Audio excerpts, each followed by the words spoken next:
use Hank Aaron, it's going to go a little differently than everyone else. And Hank Aaron will share with Jay. And then Mark Shapiro interrupts Katz and goes, I don't want to hear it. You remember this? That's right. Yeah. I don't want to hear it.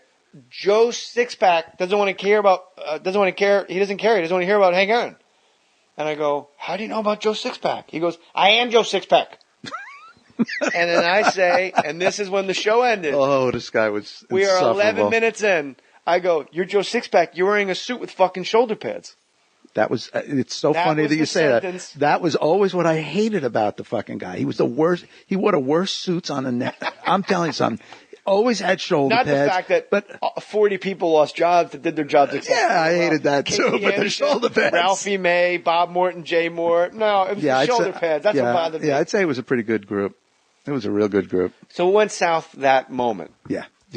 And they moved us. I went back and counted. We had 16 time slots in 25 shows. Man. Now, I'm no math major, but that's more than 2 times. No promotion.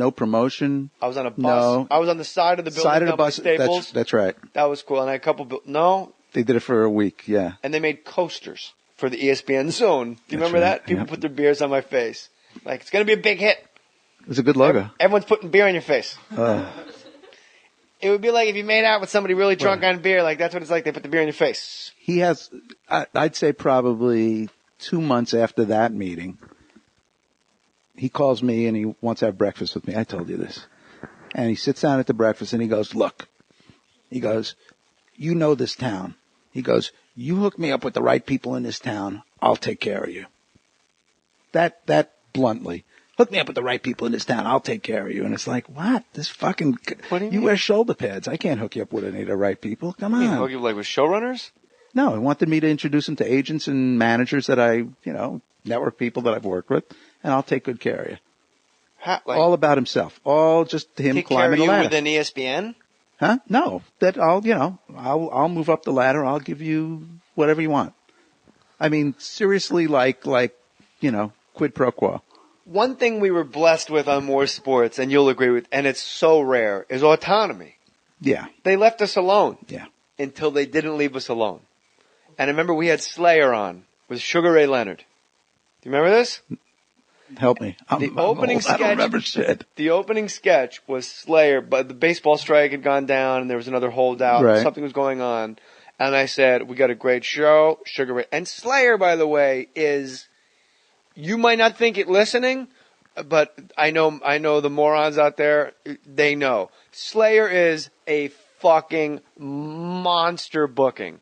Like, it is someone like, you don't really know what's happening, and then like, if Twitter was alive then, Twitter would have fucking broke when Slayer was on Mohr Sports. Remember our booker was the head of talent at NBC now. Joy is? No, LaBella. Chuck LaBella. Oh, good. Chuck LaBella. He, Did you ever listen, here's the thing. Slayer's on, and we do a sketch where I go, Sugar Ray Leonard is here, and also Slayer will be joining us. I think they're here now. Are they here? Morty, are they here? Like, now I'm Letterman saying Morty. Like, I'm in heaven. And we cut the Slayer in their dressing room, and they have this is the sketch. I think KP wrote it, or John Moore wrote, I don't know. There's a pentagram with Bud Selig's face in the middle, and Slayer are on their knees covered in fucking blood. That was brilliant. I don't remember that. Selig. And they're like really acting it out, like their eyes are rolling back in their head. And then when we would edit the show, you, me, KP, and Barry, we would sit and we would edit the show to time, like the monologue had to be, and Milton Lage, our lovely, awesome, beautiful director. Yep. And we would edit it, and then we would send. This is weird shit to me, listeners. So hang in there because it's a weird process. You sit in an edit room and you edit the monologue. Some shit would bomb. You take it out, obviously, and you edit it down to like the funniest 8 minutes. And Morty, nominated for 9 Emmys, kind of knows comedy, and Milton knows comedy. I'm a comic. Barry's a manager of comedians. KP is a comic. So it's a room of people that know comedy and an editor. Okay. We send the show. This is where it gets weird. Oh, I don't know how you God. guys do this. We send the show to a satellite. Right. Because ESPN only has one satellite. So if you're watching SportsCenter at 7 on the East Coast, it's 4 on the West Coast. They can't do 2 different shows per time zone, like how ABC, Right. you can watch Ugly Betty at 8 and then again at 8 on the West Coast. Everything simultaneous. There's only one satellite for ESPN. And at the time it was a problem because there was a hard out to get the show into the satellite. Oh, God. Okay, remember this? And we wanted to keep it topical, so we did it, with a short turnaround. Like we would do it Monday and it would air Tuesday at like 9 o'clock at night in Yeah. its original form.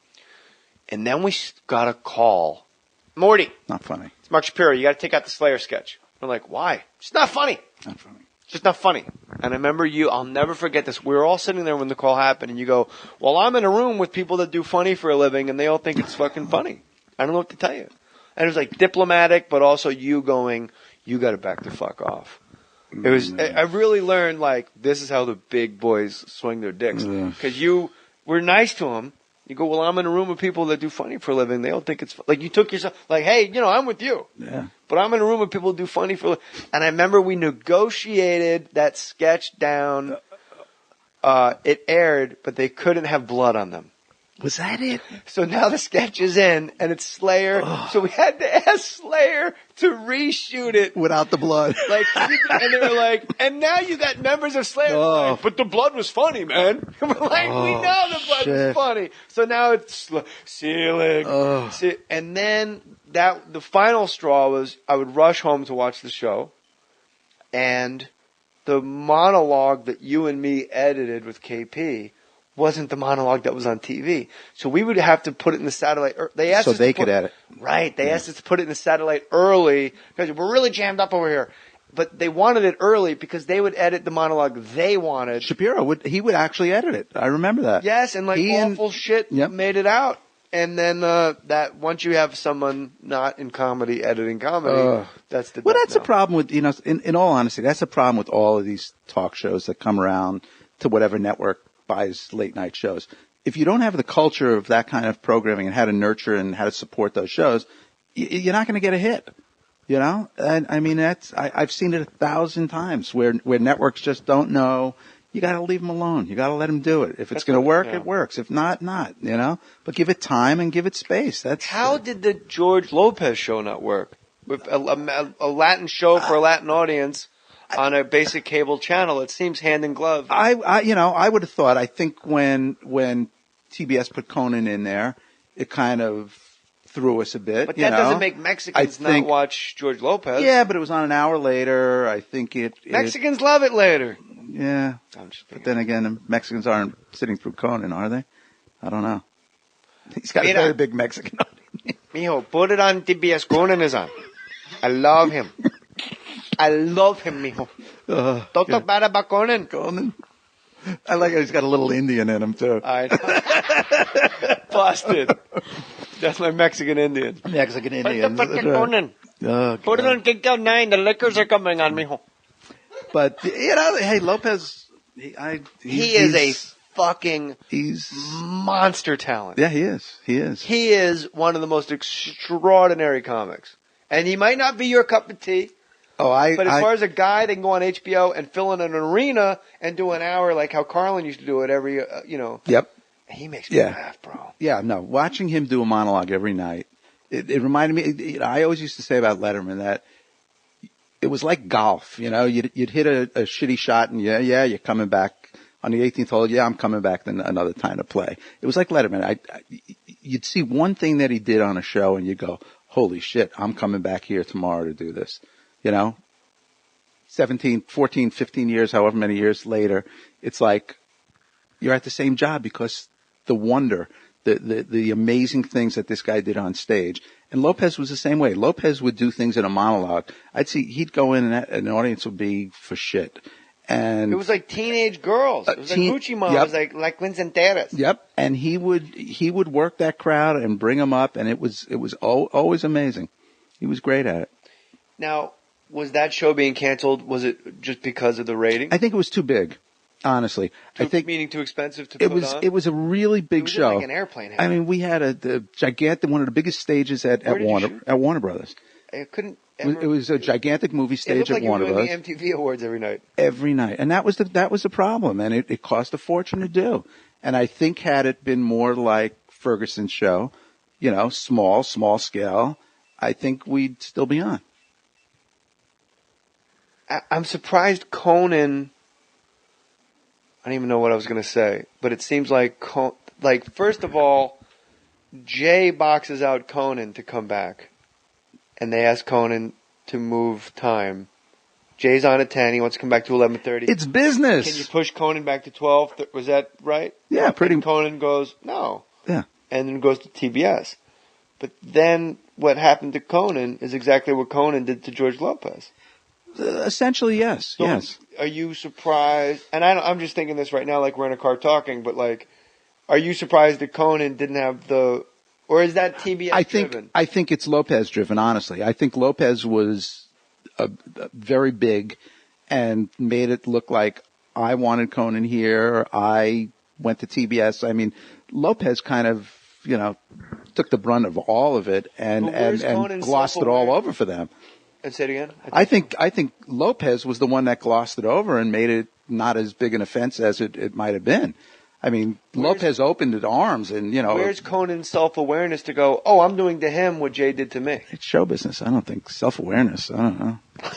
Who's in show business? Self-awareness. What's Jesus that? Christ. Who am I? Yeah. No, I mean, hey, Conan's a great guy. I mean, he's a decent, great to me. He's a decent guy and a talented guy. And St. Monica's, baby. What's that? Is that where his kids are? That's where we all go to church as Catholics. No kidding. You see him at church? I have not seen him, but I've heard when he's in it, that's where he goes. It's a nice church. That's where they had Farley's funeral, too. Oh, is that where his funeral is? Schwarzenegger goes there, right? Him, not so much. I see Maria there. Yeah. I see Shrine. I was there for Thanksgiving once, and Father Tim said, this is right when I converted from Presbyterian to Catholicism. Right. And Father Tim goes, hey, man, we're having our dinner for the less fortunate. You want to come by and help hand out food? And I was honored, yeah, because there's only 13 people to hand shit out, And then my wife was making food for our families for Christmas, and she goes, tell Father, I remember she was peeling shrimp at that vegetable sink that you saw, the two sinks. Yeah, that's a nice And she goes, tell Father Tim I would love to have been there, but I have to cook for the fucking too fortunate. That's fucking great. So I go marry there, that girl. And me and my son Jackie are there, and Father Tim goes, just walk around. We're already doing the food, so you could really help by collecting trash. And I'm like, you know what? This is like the mailroom at William Morris. You want to be a Catholic? Go pick up trash. Show them to do whatever it takes, right? I'm new to the AA. I'll stack chairs, whatever it takes. So me and Jackie are walking around, and I remember Jackie's 6, and he's walking from table to table going, basura, gracias. And I'm like, who the fuck taught this kid Spanish? A 6-year-old. Basura, gracias. De nada, señora. Basura. And then I'm like, what are you saying? He goes, basura. I go, what's that? He goes, that means garbage. And I go, okay. And he goes, yeah, just go table to table with your bag and say, basura? Say a question. And I'm like, yeah, I got it. Now I'm he's teaching me. So I'm going table to table, basura, basura, and they kind of recognize me from whatever shows they watch, and they're like, oh, basura! That's my name now. That's basura from Telemundo. So now we go back to Father Tim, and they're handing out peanuts. They can't afford, dessert, so everybody gets, a big plate of peanuts. Oh. And I go, this is amazing. How do you say peanuts in Spanish? And Father Tim goes, cacahuates. And I go, what? He goes, cacahuates. I go, I'm not saying that. Cacahuates. I draw the line. I love that. I'll say it's fine. But I'm not going to walk around. I'm a grown man. How did the kid learn Spanish? I don't know. School, I guess. Oh, is that but he doesn't tell me how school goes. Doesn't tell you basura. Basura.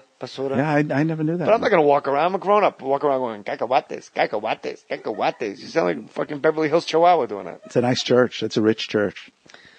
Rich in spirit, my friend. Rich in cash, too, I would think.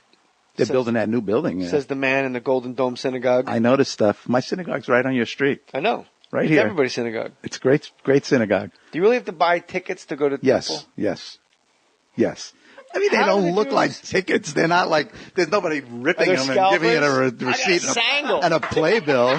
I got a sangle. Yeah. Sangle. You see. It's. I just know from Curb Your Enthusiasm when they had to get the tickets early.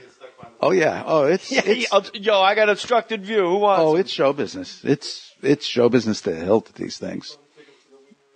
That's right. Are there ever do you ever get tickets to Temple and you're like, there's a lot of money for these seats. Oh, these yeah. seats aren't even that good. Oh, yeah. What are the good seats at No, Temple? they don't give it. It's open seating. It's open seating. It's festival seating. It's like you see in the Allman Brothers. That's right.